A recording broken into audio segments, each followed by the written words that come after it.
Greetings and welcome once again to the Gaming Codex, the show where I try to explain to you all the various words and terms used to describe video games and the video games industry. And today's term is that of the Immersive Sim. And what exactly would that be? Well, according to a general and kind of long definition, an Immersive Sim, or simulation, is a video game genre that emphasizes player choice.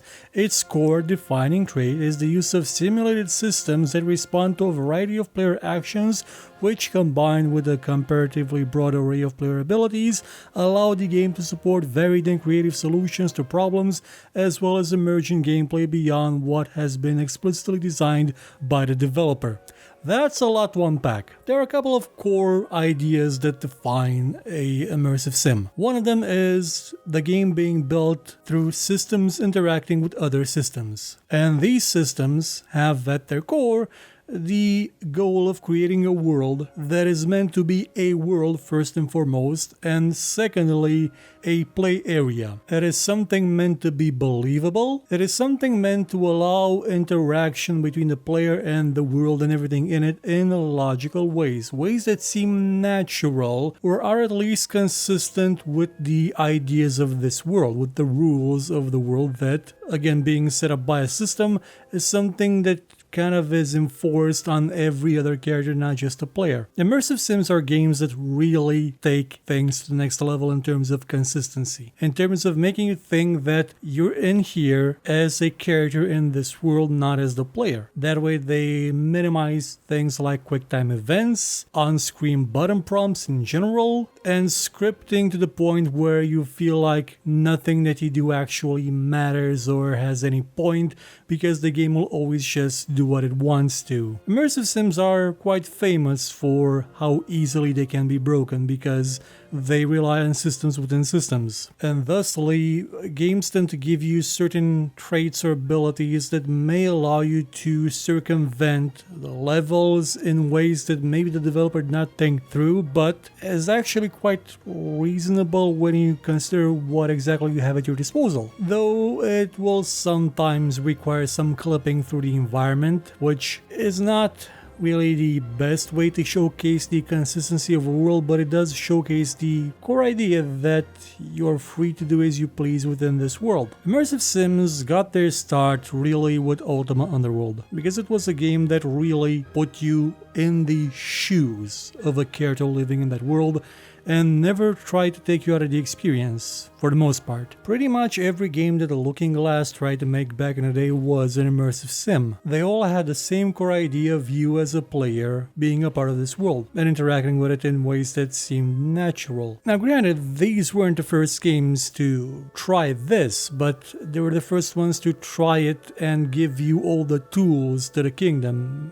as you could say. Because in the past you did have games like Wing Commander, which tried their absolute very best to make it feel like all of this was consistently real, where you would not only go out in your missions, but you would also interact with characters and participate in briefings, and it sort of made you feel like you were there in a limited way because the scope of the game was very, very small compared to something like Ultima Underworld or Thief or Deus Ex or pretty much any game that came after it. Now, what is the popular definition of the immersive sim? Well, that would be Oblivion, yo!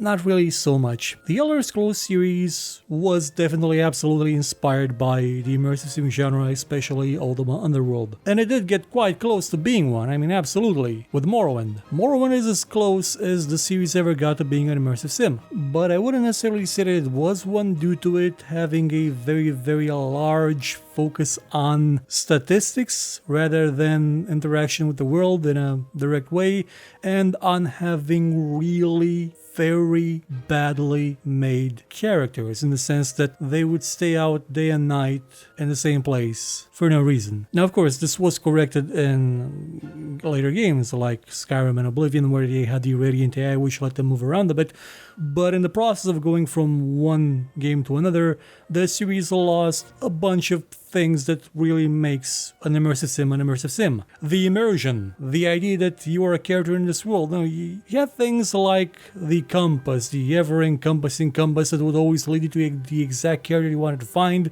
for absolutely no reason, with no explanation whatsoever. Had they explained in the context of the game world that you have the power to find anyone on the planet, yeah, sure, absolutely. But it never does that. Also, it's not that great in actually giving you options, what with immortal characters or characters that if you kill them, you break the game and can never continue, which is something that in a immersive sim you can usually do. You can kill everybody in arcs and still finish the game. You can circumvent the intended narrative of the story and just get something done when you want to in an immersive sim. Not so much in the Elder Scrolls series. There isn't that much of a degree of reactivity to your actions when it comes to the main plot, although there is in the world itself, or there was again. Skyrim sort of did things like you being able to become the head honcho of the Mages Guild, the most powerful mage on the planet, without knowing any spells, really. So that would somewhat preclude the Elder Scrolls series from being an immersive sim, but it is, or at one time it was getting there. That sort of goes for Fallout as well in the interpretation that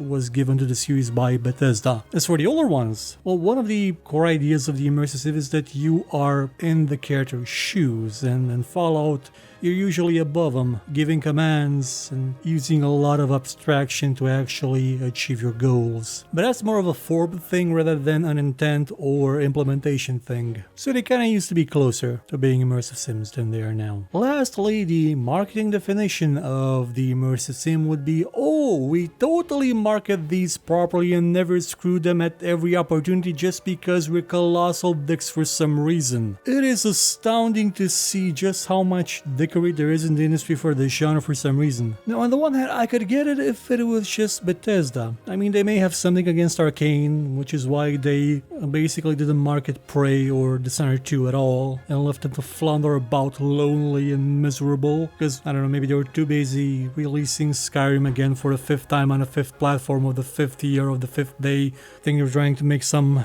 ancestral prophecy spell come true. But you also have this from companies like Eidos or Square Enix does with the last Thief game. Thief being an absolute perfect example of an immersive sim. The last Thief game wasn't. It was a complete betrayal of that idea. It was just horrible. And they didn't do that good of a job with Deus Ex series either. I mean, yeah, Human Revolution was better than expected. It was closer to Deus Ex than I thought we were gonna get, and then Mankind Divided came along and screwed everything up. I'm not sure exactly what is the deal with the industry in this genre. Everybody tries to copy its ideas, but never its core. They try to do things like, oh, you can talk to people face to face and their eyes move at you and you can see them. You can feel like you're right there talking to them in their face, but what they're saying is, hello, I am dumb. Would you like to take my quest to do dumb? And your options are yes, yes, okay, and end conversation, which is yes automatically. I can't really understand why the hate.